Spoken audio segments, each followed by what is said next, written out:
second half. And they'll be looking to build off of a nice drive last time, a drive that really relied on the quarterback. Making good decisions, distributing the ball well, distributing it accurately, keeping it away from danger. A really nicely run drive. But now the defense, what adjustments do they need to make in the passing game? Pass rush, pass rush, pass rush.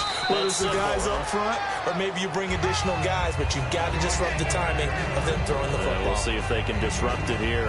In my book, that's running the ball well, but with intelligence. How about him keeping the clock moving, staying in bounds? Yeah, even though it's the third quarter, you're thinking ahead, aren't you? This is where your running game can really help you with a lead in the second half. I agree totally. It's not just end-of-the-half situations that you worry about the clock.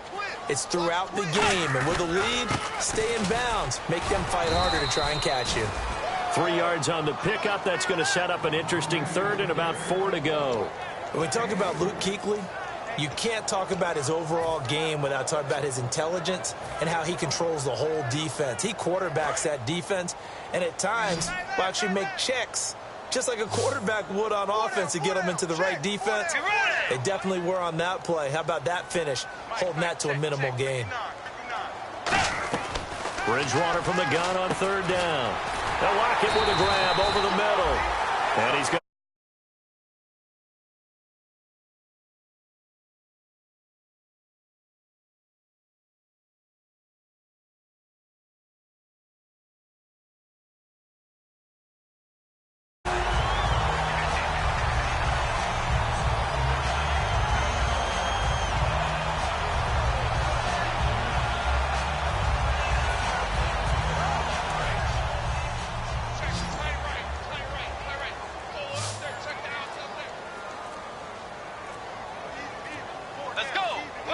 the play clock's running down.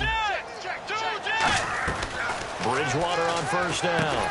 And he fires one that's intercepted. Picked off by Quan Alexander. And they're going to set up shop at the 27-yard line. Now the Cowboys offense heads back onto the field. And following the interception, just any interception, are you a little bit more cautious when you start that next drive, or no, you just throw that out the window? I think you are. I don't think that there's any way.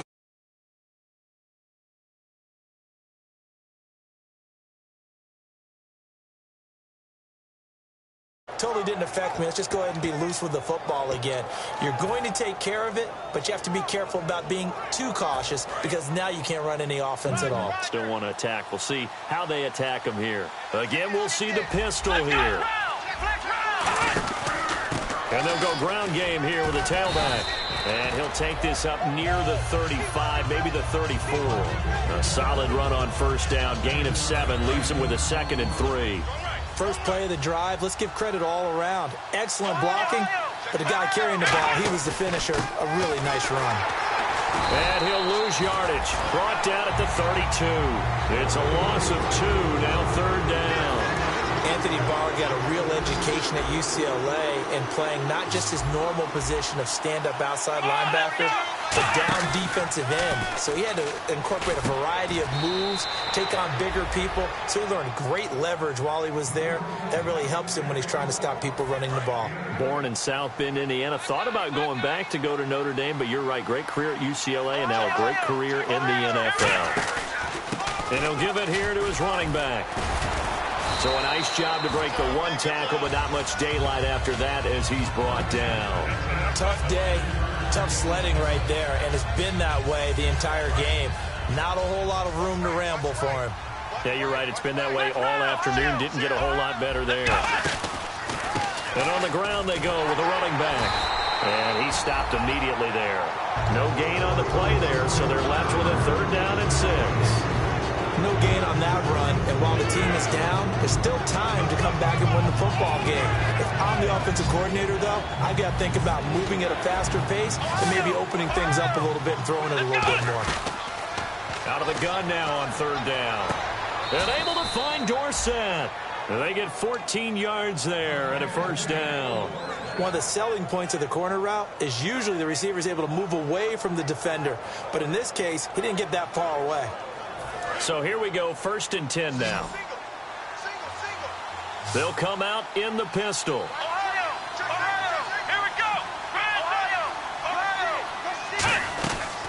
Back to throw now on first down. Surveying the field. And there's a flag on the field.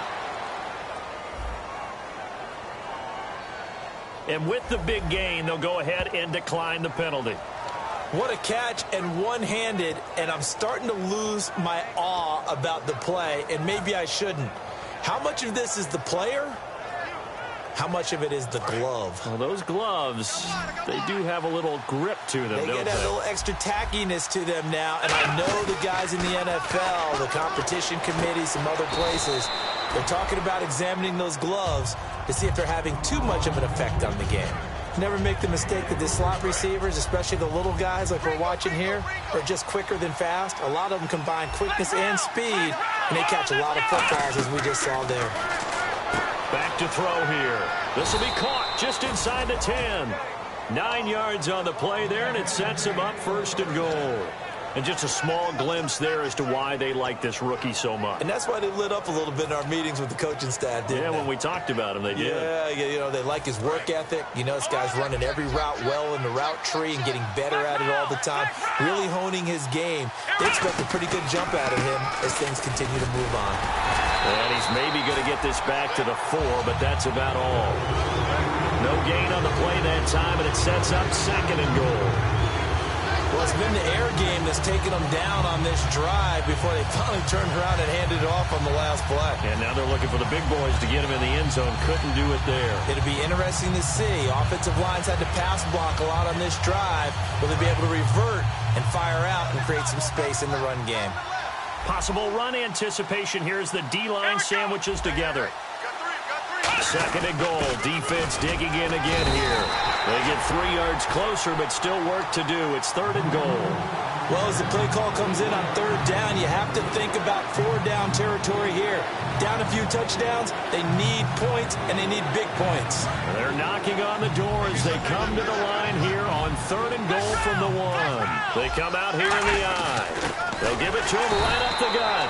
And he's going to be taken down right at the line.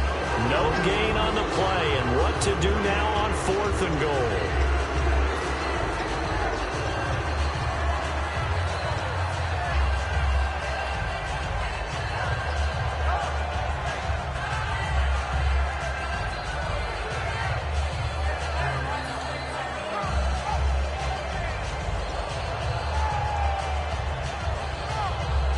I guess they figure they got to start taking some chances. Here's a big one in this third quarter as he'll go for it on fourth down. And he will take it in for a Cowboy score. It's their quarterback, his second touchdown of the afternoon. And the Cowboys have cut it to within a score. And this is back to a 5-point game.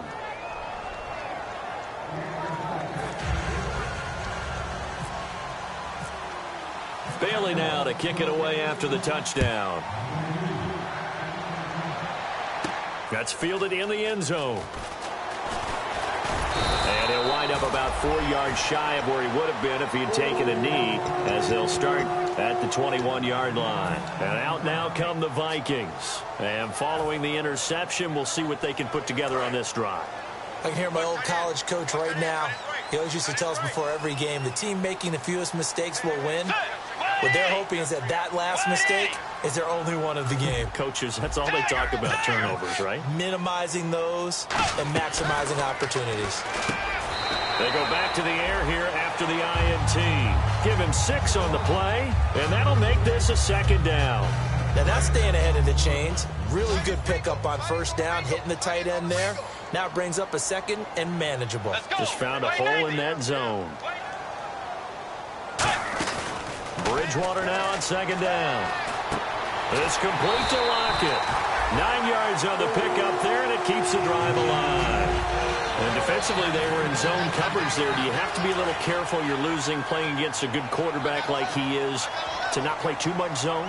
Yeah, you have to be careful about how much time you're giving up. I think it's a good point you just brought up. So maybe if you still want to play zone, you go to a zone blitz scheme. And you can drop anyone out of your defensive front. Defensive end, defensive tackle. It doesn't matter. You just exchange someone to bring more pressure towards the quarterback and still try and cover downfield. To throw is Bridgewater. That's going to go as a loss of a yard, and it'll be second down. Back now at beautiful new U.S. Bank Stadium. It's the Vikings in possession of the football and the lead. They'll be looking to add to that total as we begin quarter number 4. Defense showing blitz. And on the outside, they're playing press coverage. Bridgewater again. And he's going to have to eat this one as down he goes. He'll wind up losing a full 9 yards here on the sack. Now it's third down. Big sack on second down. Now the offense needs to convert here on third. They come out 5 wide, 3 of them to the right side. Get ready!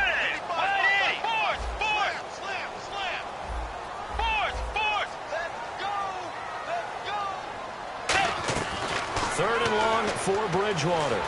He's going to sling this deep downfield. And incomplete. He can't hang on. Would have been a nice catch. Instead, it brings up a fourth down.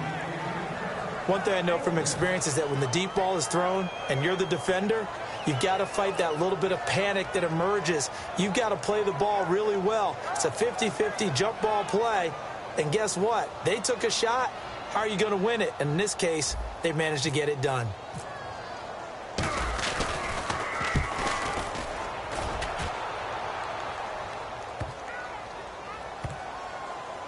And great special teams work here. This is knocking on the door of the 5. They'll spot it at the 6-yard line. And now Dallas gets set to take the field. And they're hoping to capture some of that magic they had last time out when they were able to put together a scoring drive. But they're still down here, Charles.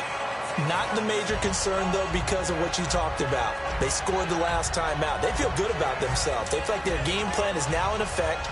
They know how to attack and what plays they want to put together. But they've got to keep it moving in the right direction because, as you did note, they are down on the scoreboard.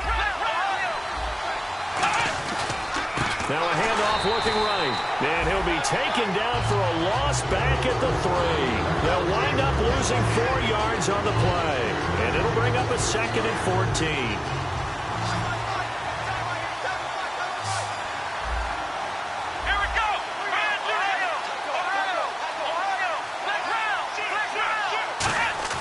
From deep in their own territory, they look to throw. Throwing right, and that's complete. Give him 7 on the play, and all of a sudden here, it's third down. So much goes into a successful play, doesn't it? How about that play action there, freezing the defense just enough to bring the tight end free downfield for the completion.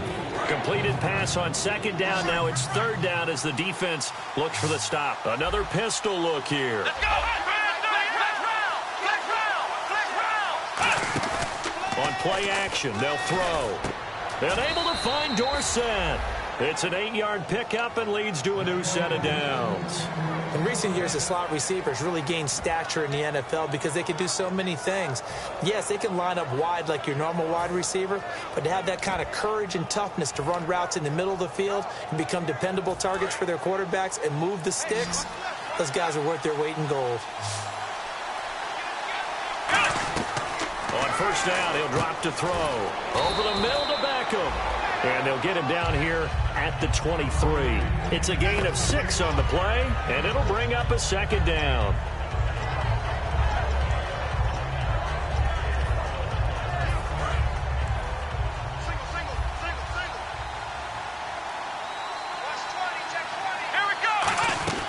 Again, he'll drop to throw. Oh, there's that man again. It's complete.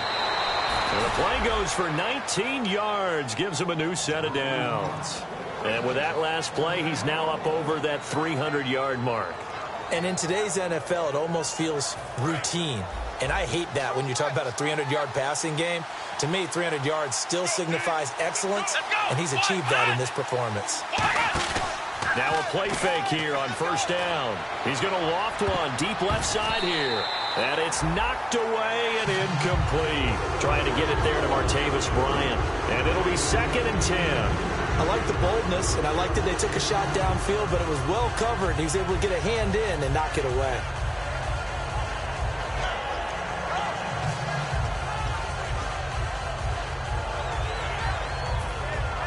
And here comes play number 6 on this drive.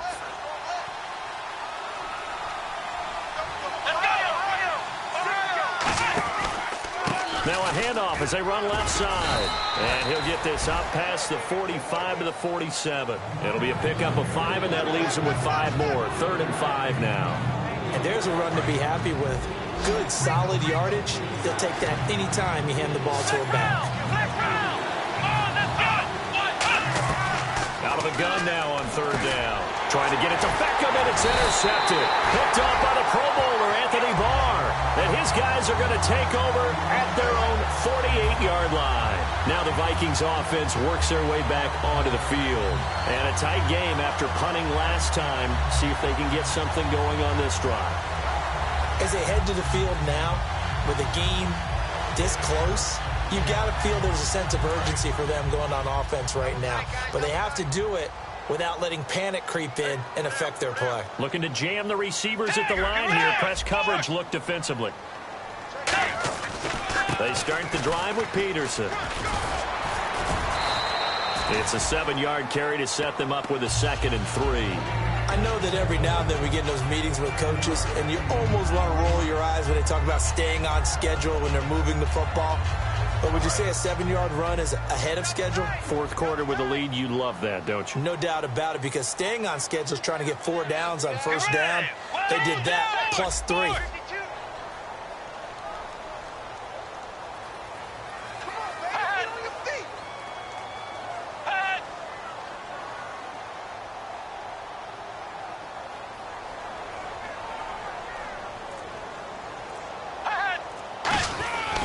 On 2nd down, Peterson. And he'll do a nice job here just to fight his way back to the line of scrimmage. Just a gain of a yard there, and now it'll be 3rd down. The 4th quarter here, they've got the lead. They want to keep it on the ground. That's what they're doing. Smart football. Keep the clock grinding. Keep it going. But you got to figure now, they're going to see more people stacked up at the line of scrimmage as they try and bleed it out. 3rd and short yardage. Bridgewater. And he's going to be taken down here. Back across midfield. 3 yards away from midfield at the 47. Well, you don't usually get a sack from a nose tackle spot, but we got one there. No, we don't. And a lot of the times in passing situations, they end up off the field anyway. So how happy was he to work his way back to the quarterback and put him on the ground? He's going to end up with a nickname after something like that. Some Big Jelly or something like that.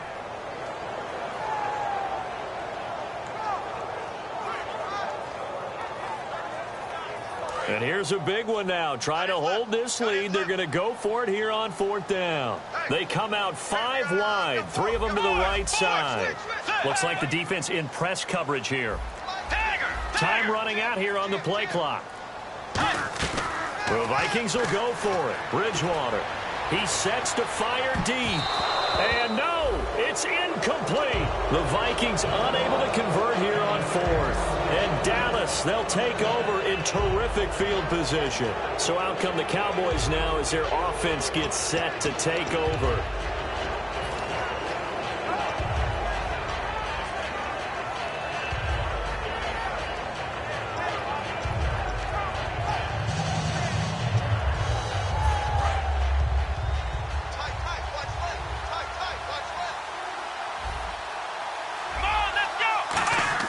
They go back to the air here after the INT. And this is going to be caught. He won the fight for the football.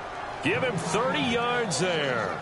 And at this stage, down in the 2nd half, looks like they just wanted to find a way to get it in the hands of their playmaker, and they did. I think you're exactly right. I don't think the coordinator's looking at his play sheet and trying to figure out which play will work well. He's trying to figure out how to get the ball to the playmaker that you just described.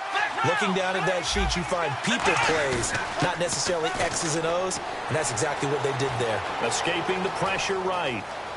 And he'll be out of bounds, taking it just shy of the 10 at the 11 or the 12. Call it a pickup of 7, and that'll make it a 2nd down. Okay, he's not going to get the 1st down, but this is still a nice job of buying some time and then running to get to the sideline and get out of bounds and avoid the big hit. He'll drop to throw. And no escaping this time as he'll go down. They got him for a sack. Anthony Barr in there to get him, and that's sack number 8 for him on the year. And let's see what the defensive coordinator may have up his sleeve here to try to get this final last stand and win this football game. On third down, he'll drop to throw. That is caught inside the 5. A nice pickup of 14, and it moves the stick, sets up a 1st and goal.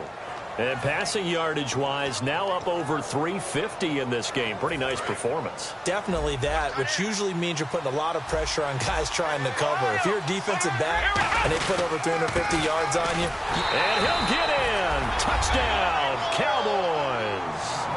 A great play there with his 2nd touchdown of the afternoon. And the Cowboys have taken the lead here in the 4th quarter.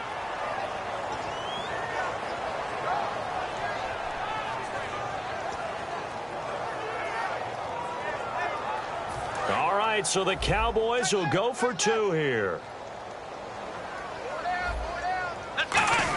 And they'll turn to a power game to try to get in. And he will bowl his way in there for the 2 points.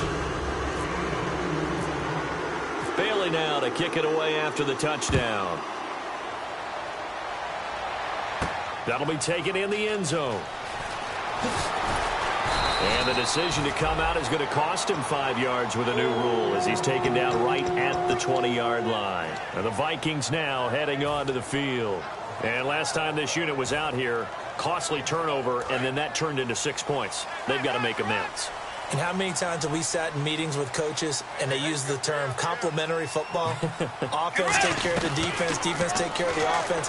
That didn't happen. And he can't get a throw off. He's taken down. What a huge play at this point in the game.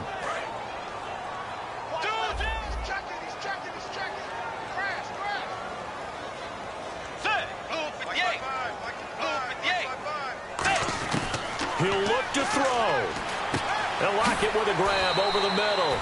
And they'll bring him down here right around the 17-yard line. 6 yards on the pickup, and that'll make it 3rd and 13. So still in search of the 1st down after that last completion. They'll look to throw. And a quick throw here, that's complete. Now a loose football. The ball comes out. It's picked up by the Cowboys. Now whistles and a timeout. Looks like we've got a Viking slow to get up. We'll check on his status when we get back.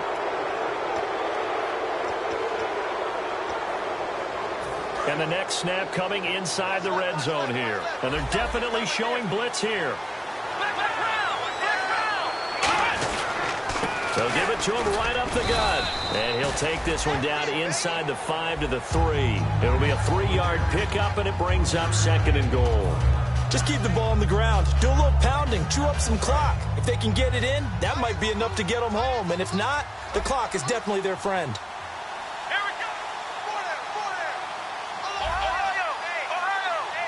Second and goal as the offense looks to try to punch it in. And he's going to get this back to the 3-yard line and no further.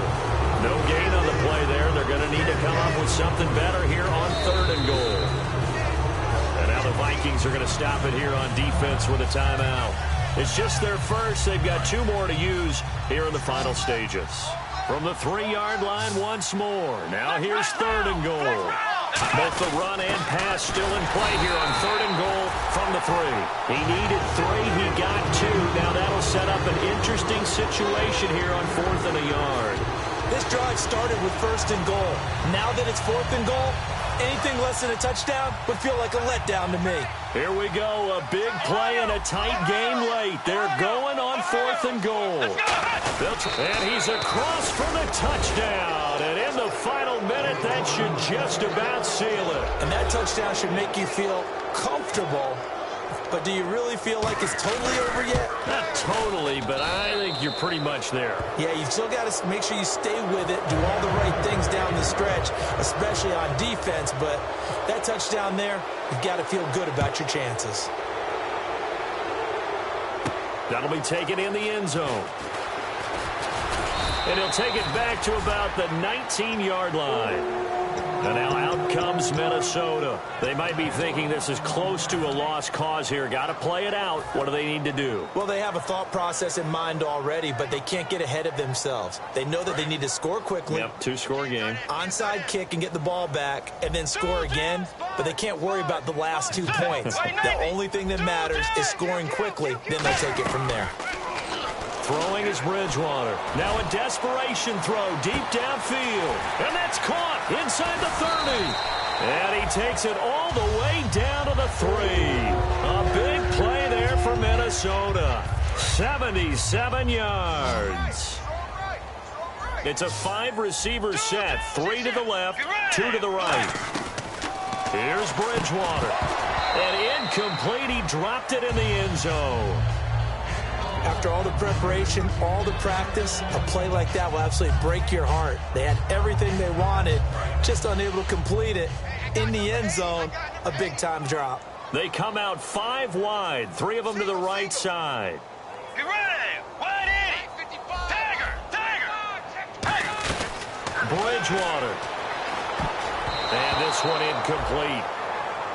So the clock stopped now with 20 seconds remaining. All defenders get tired of hearing about their lack of hands and why they're playing defense instead of offense. But in this situation, it was the hands that made the play. Batting the ball away on an attempted touchdown pass. Excellent job. Way to knock it down. Bridgewater. That's caught at the 1. And he'll get into the end zone. Touchdown, Minnesota. Their big tight end. A beast in the red zone with his second touchdown of the game. And the Vikings have made this now a 1-score game.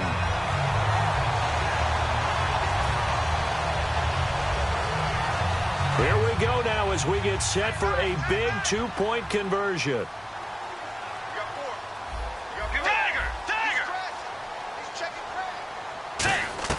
Bridgewater will try and throw. And, a crusher there as it's intercepted. It's the Pro Bowler Luke Kuechly that picks it. And a big turnover there as his guys will get the football back. So the clock sits at 16 seconds as they line up for the onside kick.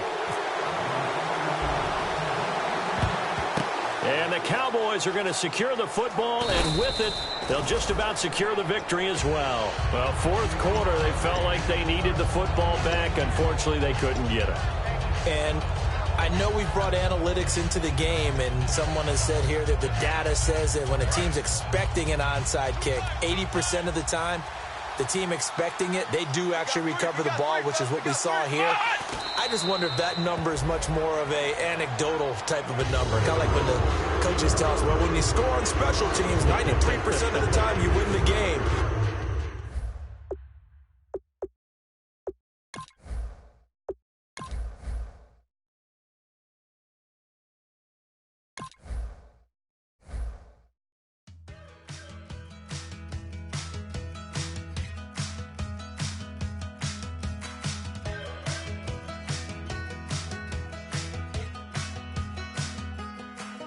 We're